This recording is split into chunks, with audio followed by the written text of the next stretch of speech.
আসসালামু আলাইকুম, চলে এসেছি আরেকটি নতুন ভিডিও নিয়ে। আজকে রান্না করব হলো কাচ্চি।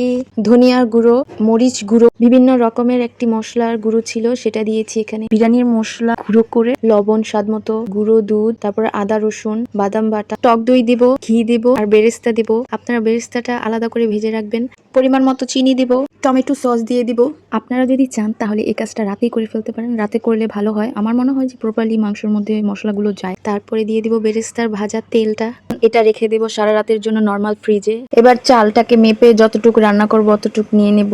তারপরে ওটা ভিজতে ভিজতে এখান দিয়ে আমরা হালকা আধা ভাজা করে আলুগুলো ভেজে নেব। এখানে আমরা দিয়ে দিয়েছি ছোট এলাচ, বড় এলাচ, দারচিনি, তেজপাতা, একটু শাহি জিরা। লবণের কথা তো আর বলতে হবে না, যার যার স্বাদ অনুযায়ী শেষে লবণ দিয়ে দিবেন। পানিটা বলক আসলে তারপরে আমরা ভাতটা দিয়ে দিব।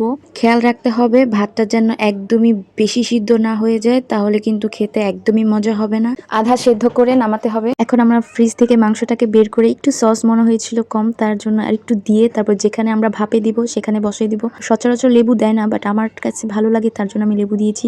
মাংসগুলোর উপরে আলুগুলি সাজিয়ে দিব। তারপরে পোস্ত বাদাম, চীনাবাদাম, কাঠবাদাম একসাথে থেতো করে তারপর কিশমিশ মিশিয়ে একসাথে এটার উপরে সাজিয়ে দিই। তারপর যে পানিটা আমি দিচ্ছি সেটা হচ্ছে দুধ, চিনি, তারপর কেওড়া জল, গোলাপ জল একটু হালকা হালকা করে দিবেন, কারণ প্রত্যেকটা লেয়ারের মধ্যেই এগুলো দিতে হবে। ভয় পাবেন না, নতুন হন আর পুরান হন, রান্না যদি নিজের মন থেকে করা হয় তাহলে কোনো রান্নাই স্বাদবিহীন হয় না, সব রান্নাতেই মজা হয়। বিসমিল্লাহ বলে আমার মতো সেম করে রান্না করা শুরু করে দিবেন, দেখবেন ইনশাল্লাহ হবেই হবে। প্রথমবার যেভাবে আমি প্রত্যেকটা প্রসেস ফলো করেছিলাম, প্রত্যেকটা লেয়ারে লেয়ারে আমি এরকমভাবে প্রসেস ফলো করছি, সবগুলো একইভাবে দিচ্ছি।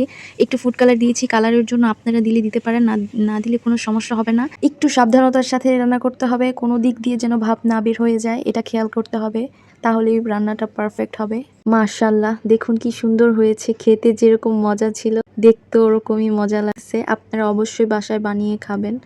একবার রান্না করবেন, যদি না হয় আবার রান্না করবেন, তাও হার মানবেন না, সফলতা একদিন আসবে আসবে। অবশ্যই একটা লাইক দিবেন, কেমন হয়েছে জানাবেন। আমার পেজটিতে লাইক দিয়ে রাখতে পারেন, এরকম আরও রান্নার ভিডিও পাবেন ইনশাল্লাহ।